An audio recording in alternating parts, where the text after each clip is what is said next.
2.1 Linear equations in one variable. An equation is a statement that two expressions have equal value. Basically, an equation has an equal sign. So if it has an equal sign, it's called an equation. Solving algebraic equations involving finding values for a variable that make the equation true. So when you're solving, you're finding variables, or when you're solving for a variable, you're finding the value that makes the left side equal the right side. You can only solve an equation. No other thing can be solved. It has to be an equation. So an example of equation is 3x times 5 minus x equals 2, because the equal sign means we have an equation. So an expression has numbers, it has symbols, it has operators. So operators are plus, times, subtract, and division. So they have all this grouped together showing the value of something, but it doesn't have an equal sign. So an expression does not have an equal sign. Those are the differences. You can only simplify an expression. It is impossible to solve an expression. So if there's no equal sign, you can't solve it. It's an expression. So an example of an expression is 5x times 8x plus 1 minus 7. No equal sign. All right, linear equations. One variable linear equations. It has one variable and no exponents. So an example of that is ax plus b equals c, where a, b, and c are real numbers and a cannot equal 0. So here, the variable, that's x. That's the variable. So one variable linear equation. And also no exponents. So no squares, no cubes, none of that. Two variable linear equations have two variable and no exponents. So the two variable that it has is x and y. So that's a two variable equation. Two variable linear equations are what we work with often. All right, so example 1, we're going to solve this equation. So we're going to solve 2x minus 1 equals 7. So to solve, what it means to solve, it means to get x by itself. So meaning we want to move everything away from the x. So let's not focus on that x for a second. Let's see if there's anything around it. And there is. There's a negative 1. There's 2x minus 1. So we need to move this to the other side, because if we do, we're starting to get x by itself. So to move it, we're always going to do the opposite. So the opposite of negative is positive. So we're going to move it to both sides. Remember, math is fair. That's why we move it to both sides of the equation. So when we simplify, we have 2x equals 7, 7 plus 1, which is 8. So you see how x is starting to get by itself? We're really, really close now. Now we have 2x equals 8. So 2x, that is 2 times x. So the opposite of times is divide. So we need to divide both sides by 2. And when we do, we're left with x equals 4. So that's our answer, x equals 4. Awesome. So before we move on to checking it, because we should always mentally check our work, but we're going to do it by hand for this example, is when you have an equal sign, if you're doing something or adding something or trying to change it, it needs to go to both sides, because math is fair. Try to just remember that math is fair. All right, so to check it, we plug in x. So into our original equation, we were given 2x minus 1 equals 7. And we have x. We have x. It's 4. You're going to hear my dogs bark. That happens. So let's plug it in. We have 2 times x, which is 4, minus 1 equals 7. So 2 times 4, that's 8, minus 1 equals 7. 8 minus 1, that's 7. So it does work out. Now, you don't have to show your work when you're checking the answer. You could probably have plugged that in, right? You could have done that in your head mentally, or you could have done that like real quick on a scrap piece of paper. But I just want to show you, like, check your answers. Make sure they make sense, because a lot of the times we can correct ourselves if we're like, that makes no sense. That shouldn't be the answer. So just check your answers. Do a mental check. Do an actual handwritten check, but check your answers. All right, example 2. So example 2, we're going to do the same exact thing. Solve for the variable. So the variable we're solving for in example 2 So we have 3y minus 1.2 equals 2y plus 6.6. So the variable we have here is y, and we have two of them. That's okay. So when you have variables, multiple variables that are the same, so we have multiple y's in this case, we want to group them together. We want to put them together. So to put them together, I'm going to subtract 2y. So if I did it to one side, I also have to do it to the other side. But you see, by doing that, I'm grouping them together. So we have 3y minus 2y, that's just y, minus 1.2 equals 6.6. Now you could have subtracted 3y. So say you had this. You could have subtracted 3y as well, but the reason why I didn't, because you see here it becomes negative y. I don't want to work with negative y. I want to work with positive y. But it's up to you. You could have taken both steps. It doesn't matter. You'll still get the same answer. All right, so now we have y minus 1.2 equals 6.6. So we have y minus 1.2. That's the only thing next to y. So we need to get it away from the y. So to get it away, it's minus. So the opposite of minus is plus. So we're going to plus 1.2 to both sides. And when we do, we have y equals. So when we're adding decimals, we have 6 plus 2, which is 8.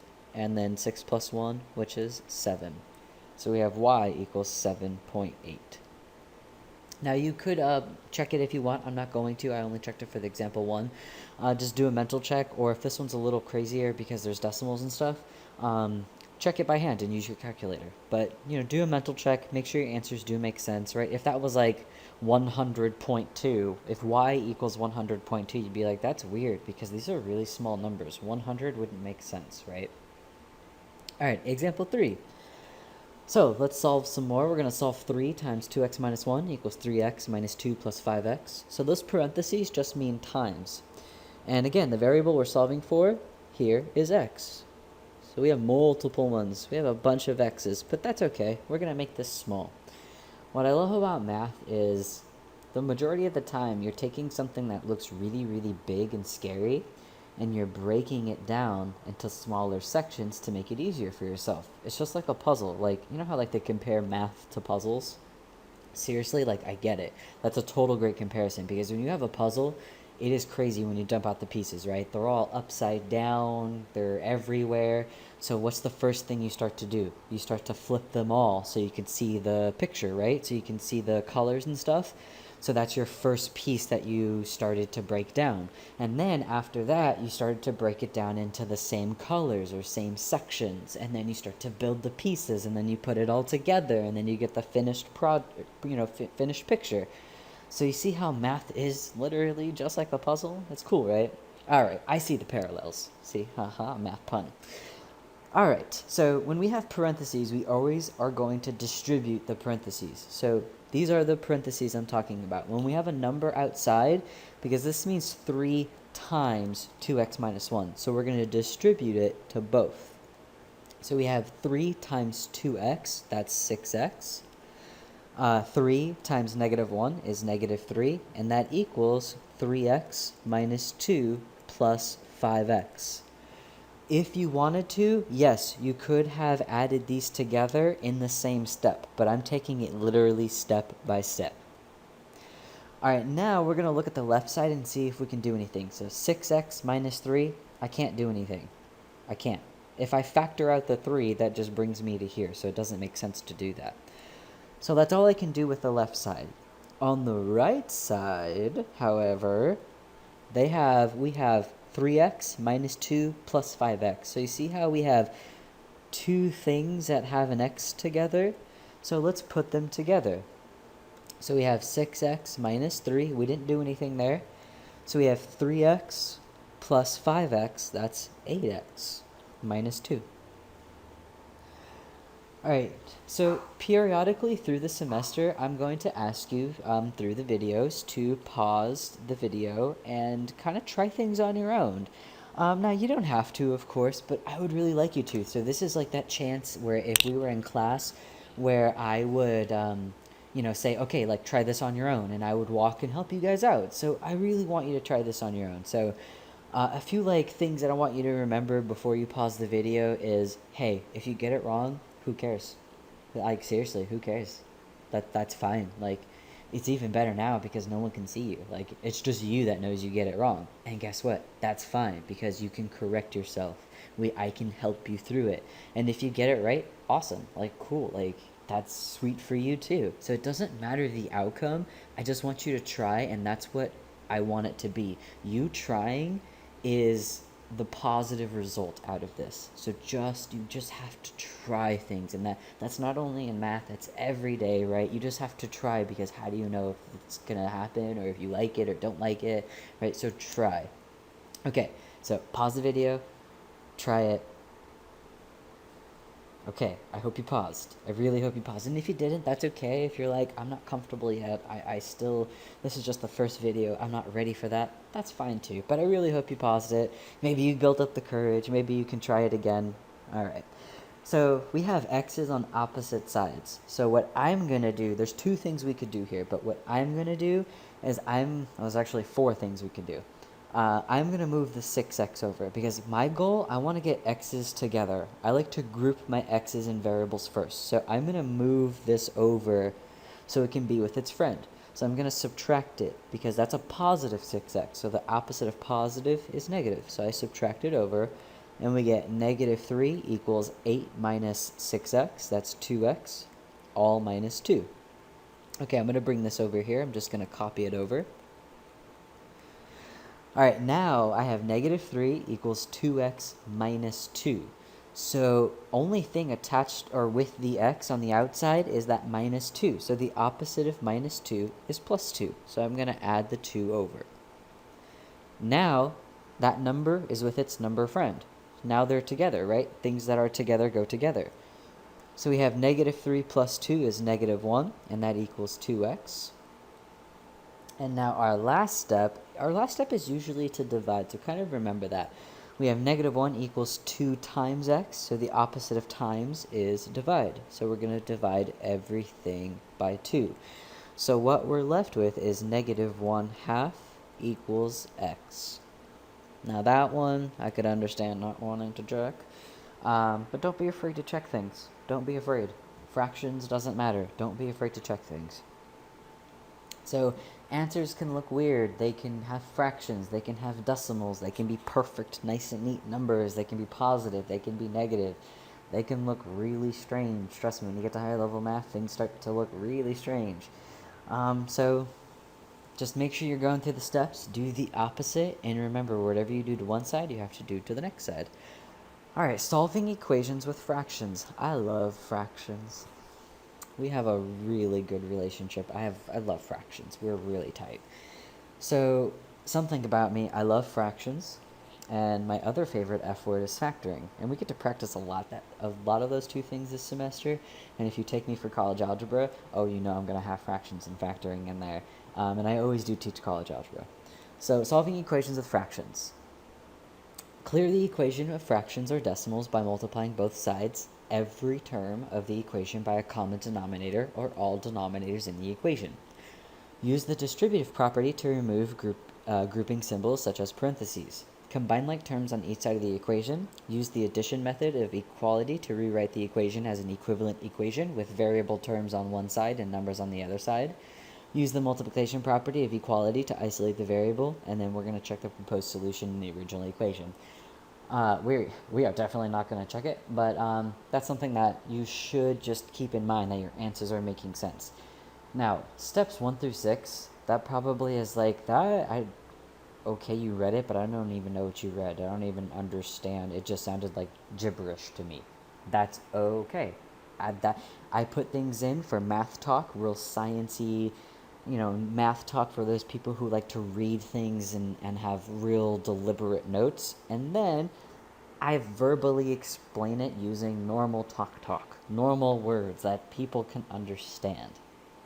Okay, so we're going to clear the fractions. When you have an equal sign, majority of the time, you can get rid of fractions, which is awesome, because as much as I love fractions, I wouldn't want to work with them. I don't want to work with them. They do make things more difficult in math. You have to be more careful.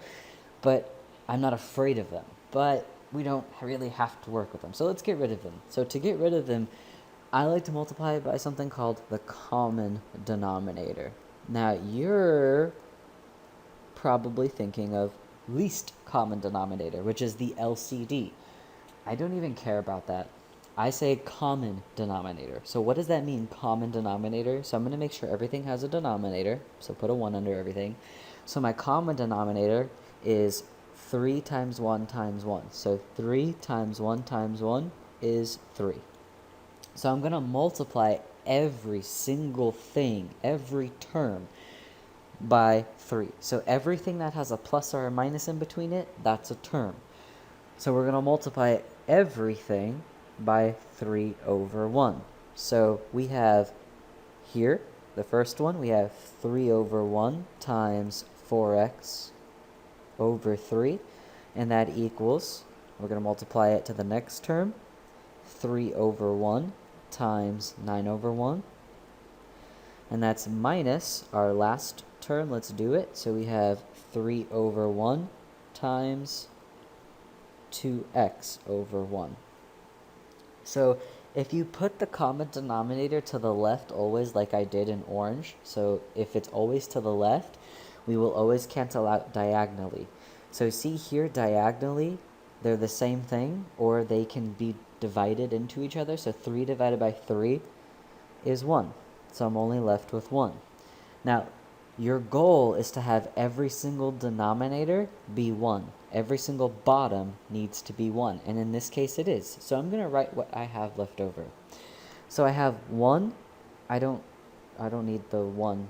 So I have 1 times 4x, that's just 4x, equals 3 times 9, that's 27, minus 3 times 2x, which is 6x. So you see how we got rid of the fractions?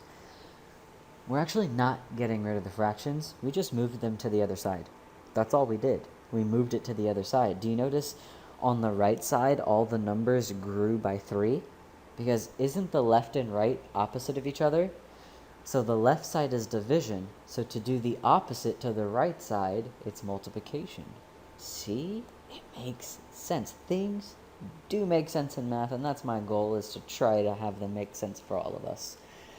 Alright, so we're left with 4x equals 27 minus 6x. So we have x's on opposite sides. I want to bring them together, so I'm going to add 6x to both sides. Why do I add it? Say it with me. Why do I add it? Because it's a minus, so the opposite of minus and plus. And yes, I hope you know I am thinking of Dora the Explorer every time I say that, and that will be a constant thing through videos, because it's like, I want you to answer. Please answer me through the video. Your parents are probably knocking on the door like, who are you talking to? Be like, my professor, leave me alone. All right, no. Anyway, so 4x plus 6x, we get 10x equals 27. I'm going to bring this over to the other side, so we have 10x equals 27. And so we have 10 times x, so that's 10x. So the opposite of 10 times x is divide. So we're going to divide by 10. And when we do, we're left with x equals 27 over 10. Now, how do we know we're done with the fraction? 27 and 10, do they have any numbers in common? What do I mean by that? So 27, that's 3 times 9. That's it, right? 10, that's 2 times 5. So they don't have any numbers in common. So that means we cannot simplify. So we're done here. 27 over 10. Alrighty. Example 5. So we have 3 times y minus 1 over 2 equals 4y minus 1 over 5. So we have fractions. We have an equal sign. That tells me I can get rid of the fractions and not YB, common denominator. So we can do our CD, which is our common denominator. So to find our common denominator, it's 2 times 5. So 2 times 5, we get 10. So I'm going to multiply everything by 10 over 1. So I'm going to multiply everything by 10 over 1. So I have the first one, which is 10 over 1 times 3 wrong color, times 3 times y minus 1 over 2, and that equals, do our next term, 10 over 1 times 4y minus 1 over 5.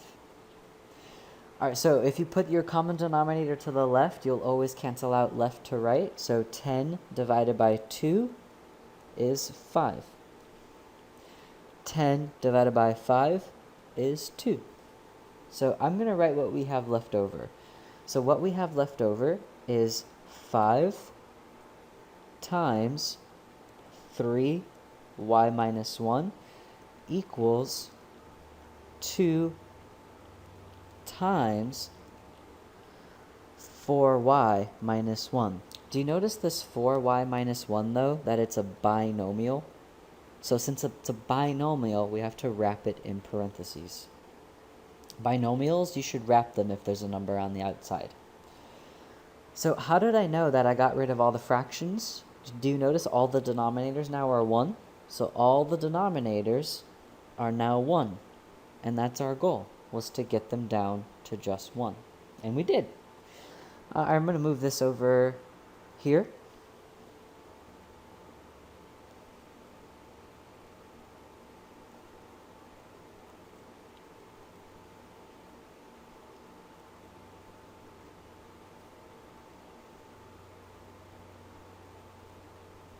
Okay, so the first thing we're going to do is see if we can just simplify anything, make it smaller, make it neat. So I can do 5 times 3. I know what 5 times 3 is, and they're both on the outside, so I can do that. It's 15.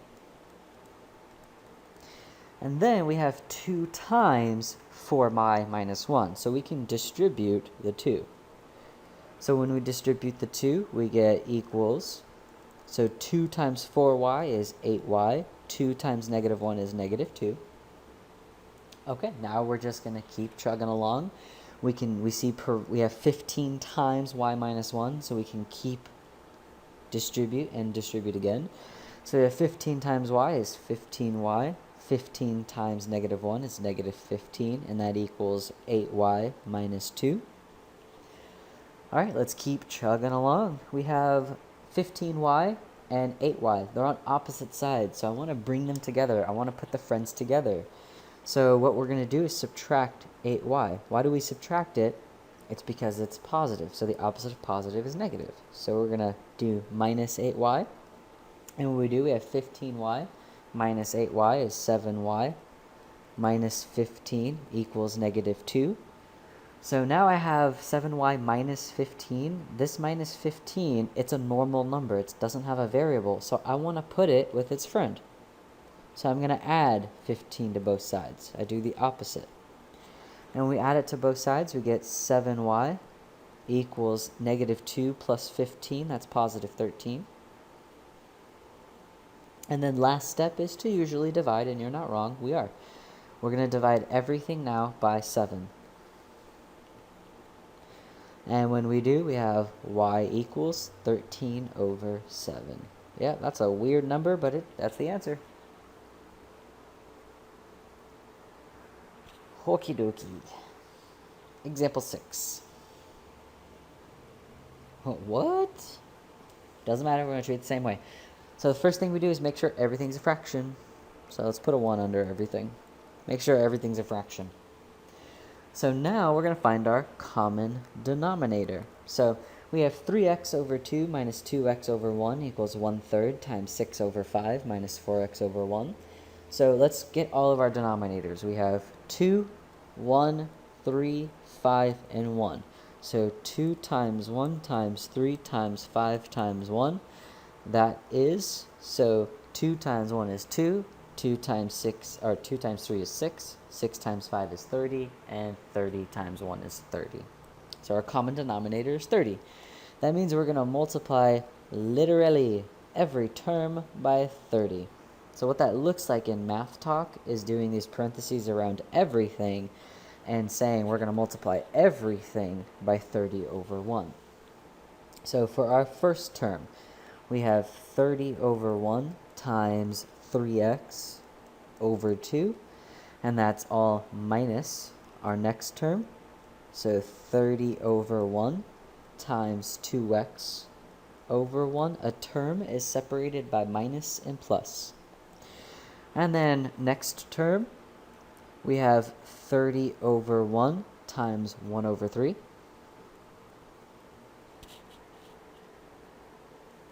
Okay, remember, the term is separated by plus and minus. Just remember that. All right. So we're not going to add another one here, because is there a plus or minus right here? There's no plus or minus, right? There isn't. So that's actually, we're not going to apply it to that. Also, the parentheses, aren't we going to multiply the 1/3 to the parentheses? So that's why we keep it 30 times 1 over 3, because we haven't distributed yet. Okay. All right, let's keep it going.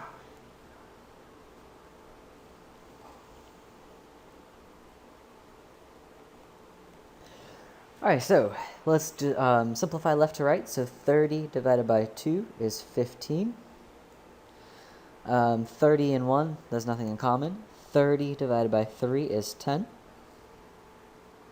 And now we're just going to keep simplifying. All right, so what we have left over is 15 times 3x minus 30 times 2x equals 10 times 6 over 5 minus 4x over 1. Okay, let's pay attention to the left side first. Let's simplify. We can do 15 times 3x, because 15 times 3x, we get 45x. And we can do negative 30 times 2x, that's negative 60x. And then I'm going to do 2 steps in 1. You can do this. We got this. We know since there's parentheses, I'm going to distribute. So when I distribute, we have, remember, since there's no denominator here, we can add it. So it's multiplying straight across. So it's 10 times 6 is 60. And 1 times 5 is 5. And then that's minus 10 times 4x is 40x. You can put the over 1 or not. It doesn't matter. It's up to you. All right, so on the left side, they both have x's. So since they both have x's, we can put them together. So we have 45 minus 60x, and we get negative 15x. And then here, 60 divided by 5, we can simplify that. We know 60 divided by 5. So 60 divided by 5, that's 12. And then minus 40x. It took us a while. It took us a bit. But hey, we got there. Those fractions are gone. It took us a minute, but just bear with it. Bear with it so we get rid of those fractions. Now let's keep simplifying. So we have negative 15x equals 12 minus 40x. We have x's on opposite sides. Let's bring them together. So I'm going to add 40x. Why do we add? Because it's negative. So the opposite of negative is positive. So we add 40x. So negative 15x plus 40x, we get 25x equals 12. And last step is usually, you're right, is to divide. So we're going to divide by 25. And we get x equals 12 over 25. Now, how do I know if I'm done, if I keep going? 12 and 25 have nothing in common. They have no number that can be divided between them, so this is it.